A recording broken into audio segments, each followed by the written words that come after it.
السلام عليكم سودو wada asxaabay waa barnaamij gaar ah oo aynu kaga hadli doono todobada dariiq ee adduunka ugu cabsida badan waana wadooyinka ay joogaan maafiyada iyo ciyaar suuqa ugu adabta daran caalamka waxaana suuragal ah inay ku dilaan haday kugu arkaan dariiqiyadan xageebay ku yaalaan jidadkani maxay ahaayeen rabshadihii iyo dhacdooyinkii ugu faasho xumaa ee ka dhacay qaabkeed uga badbaadi kartaa su'aalahaas iyo kuwa kaleba waxaynu kaga jawaabi doonaa muuqaalkeenan maanta balse intii aan guda galin waxaan ka codsan lahayn inaad muuqaalkan like saartaan si ay dhiirigelin ugu noqoto haddaad nagu cusub tahay inaad subscribe taabatid si ay kuu soo gaaraan muuqaalada dambe soo gelinaa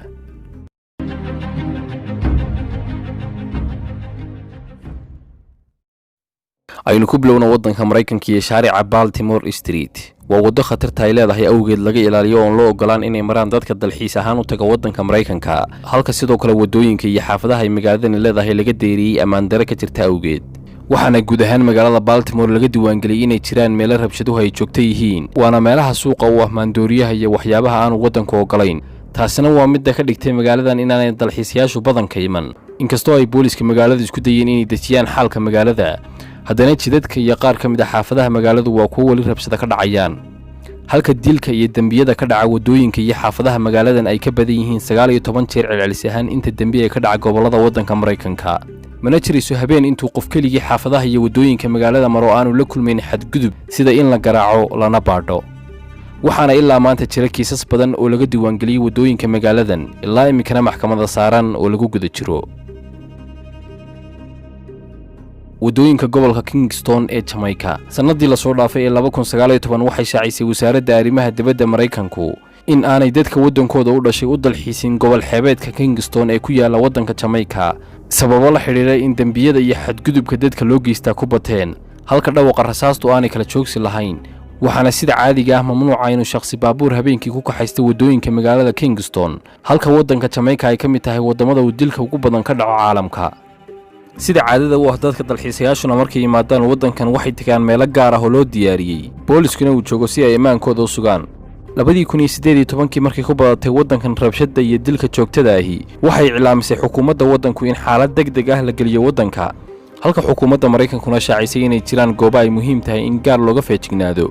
sidoo kale sida laga soo xigtay wargeyska The Guardian waxay qoreen in lagu dilay wadanka Jamaica 85 qof oo muwaadiniin u kala dhalatay wadamada Ingiriiska Mareykanka iyo Canada iyadoo si raacisay warbixinteeda in dilalkaasi ay dhaceen intii u dhaxaysay sanadihii 2012 ilaa 18 magaalada Rio de Janeiro ee wadanka Brazil xaafadaha magaaladan caasimadda u ah dalka Brazil waxay u badan yihiin xaafado sabool ah iyadoo ay sidaa tahay haddana dadka ku nool qaar ka mid ah xaafadaha magaaladu waxay ku nool yihiin jeebsiibka iyo inay dadka dariiqa maraya boobaan waxaa jira goobo guryo isku cufan leh oo ay ku magacaabaan favela waana guryo laga sameeyay jiingado iyo looxaan goobahan aynu tilmaamaynana waxa la sheegay inaanu jirin qaanuun dawladeed oo qabta halka ay taliyaan ciidamo calooshooda shaqaystayaal hubaysan oo dadka ladan ee degan magaaladan caasimadda ah baadha oo booba waxa sidoo kale jirta oo ku arki kartaa shaariicada magaaladan burcad kale oo lagu magacaabo Bandios kuwaas oo caawiyo tujaarta magaaladan soo gelaysa maandooriyaha sida daroogada haddaad meelahan oo kala martid waxay ishaadu qaban doontaa dhalinyaro hubaysan oo iska ilaalinaysa inay burcad kala soo weerarto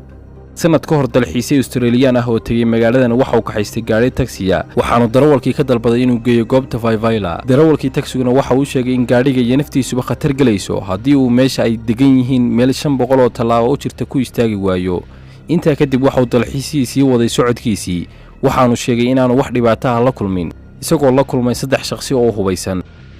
kadib markay ogaadeen inaanu boolis ahayn si wacan ayay ula hadleen waxaanu ka dalbaday inay baraan meeshan ay degan yihiin iyo madaxda ka sareysaba shaarica Cape Flattis ee Cape Town waxa lagu tiriyaa mandiqada Flattis meelaha dhibaatada ugu badan lagu geysto dadka dalxiisayaasha ah gaar ahaan markay habeen noqotana way ka sii dartaa waxaanay sheegeen saxaafadda halka tagtay in mandiqada oo dhan dusha badnu ka saaran yahay waxaana saa ku dhawaaqday xukuumadda South Africa kadib markii goobta ay ku bateen dilka joogtada ah dhaca iyo boobka waxaanay tirakoobyo sheegayaan in 6 usbuuc ee sanadkii 2019 ugu horeysay lagu dilay goobtan 1,000 qof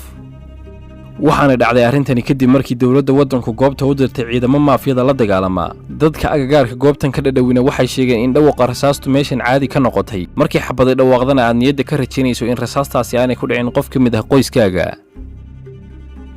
kadib markii dawladdu goobta geysay ciidamada qalabka sanadii 2019 waxa bilaabmay dagaalo waxaana ciidamadu halka ku dileen 46 kamid ah qorweyntii maafiyada iyo cid kasto ay u maleeyeen inay burcad qayb ka yihiin si kastay ahaataba qofna ha kula talin inuu tago dalka Koonfur Afrika.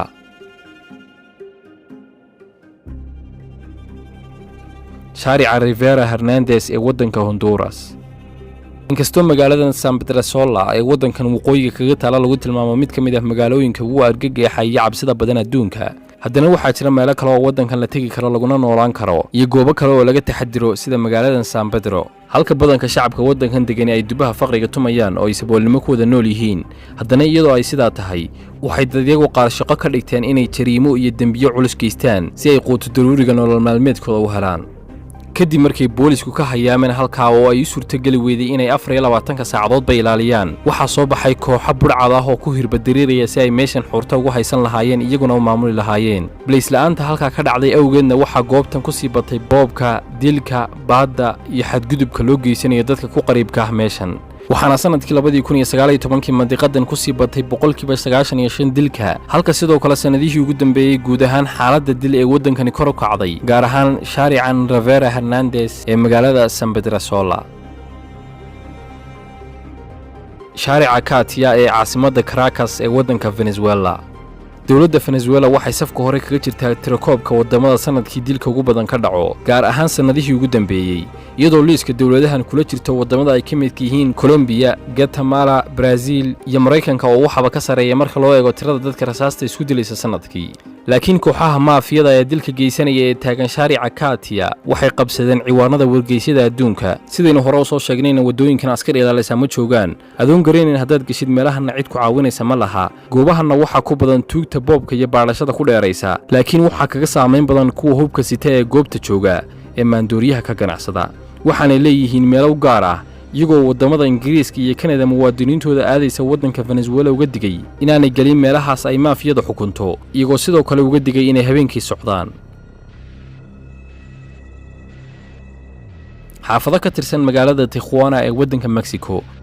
magaaladan dhacda xuduudka u dhaxeeya Mexico iyo America maanta waa magaalada koobaad ee ugu dilka iyo hantiboobka badan adduunka. haddaad go'aansatid inaad tagto oo gashid xaafadaha magaaladan ka mamnuuca ah dalxiisayaasha, waxaad arki doontaa askari halka taagan oo kooranaya ka noqo meeshan, waxaana halka kala kulmi kartaa boob iyo dhac iyo inay rasaas meel kale u socotay kugu dhacdaba, halkii sidoo kale boolisku lacag ganaaxa ka qaadayaan. waxaana sanadkii la soo dhaafay la helay 4 meyd oo la sheegay inay Amerikaan ahaayeen, kuwaas oo lagu duubay laguna qariyay mid kamid ah baabuurta yaryar ee magaaladan ka shaqeysa. arrinta 2 cisho kadib waxa soo baxay war sheegaya in dhibanayaashaasi ahaayeen dhalinyaro ka timi koonfurta California iyagoo u soo baashaal iyo ciyaar tagay kalaabyada ku yaala magaaladan Tijuana. sanadkan aynu ku guda jirnayna waxa la helay meedadka dad badan oo Amerikaan ah oo lagu dilay xaafadaha magaaladan. sidoo kale 2018 waxa la helay dad kale oo dhalinyaro badan oo wadooyinka magaaladan lagu toogtay. haddana iyadoo ay sidaa tahay, magaaladan Tijuana waa magaalo ay kalaabyada habeenkii lagu caweeyaa ku badan yihiin, dadkuna ay habeenkii yimaadaan una soo ciyaar doontaan. haddana waxaa jira qaybo badan oo magaaladan khatar ah, halka lagu naanayso magaalada caasimadda u ah dilalka adduunka.